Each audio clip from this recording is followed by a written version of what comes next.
Breaking news shows Tsunami, you're watching highly disturbing content. Viewers' discretion is highly advised.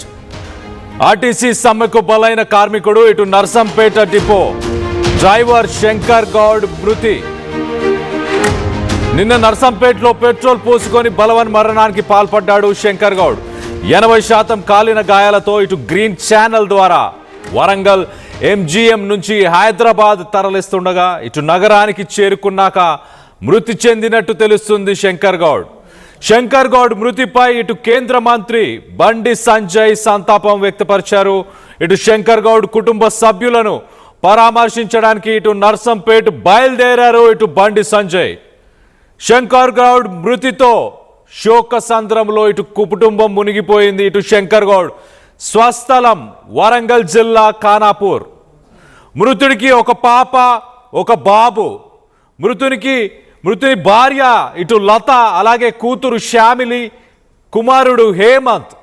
ఉద్యోగంలో చేరి 28 సంవత్సరాలు గడుస్తున్నా కూడా నర్సంపేట మండలంలోని మూతోజిపేటలో శంకర్ గౌడ్ అంత్యక్రియలు జరగబోతున్నాయి. 28 సంవత్సరాలు గడిచినా కూడా సొంతిల్లు లేకపోవడం గమనార్హం.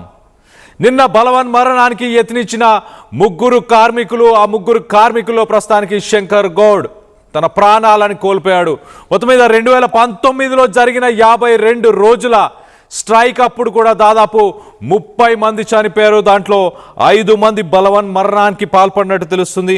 ప్రధానంగా ఆర్టీసీకి సంబంధించిన కార్మికులు తమ జీతభత్యాలను పెంచాలంటూ ఇటు 2019లో కూడా అప్పుడున్న ప్రభుత్వాలు తమ జీతభత్యాలు పెంచాలంటూ 52 రోజులు అప్పుడు కూడా వాళ్ళు స్ట్రైక్కి వెళ్ళడం జరిగింది. మరి ఈసారి స్ట్రైక్లో ఎంతమంది కార్మికుల ప్రాణాలను కోల్పోబోతున్నాం?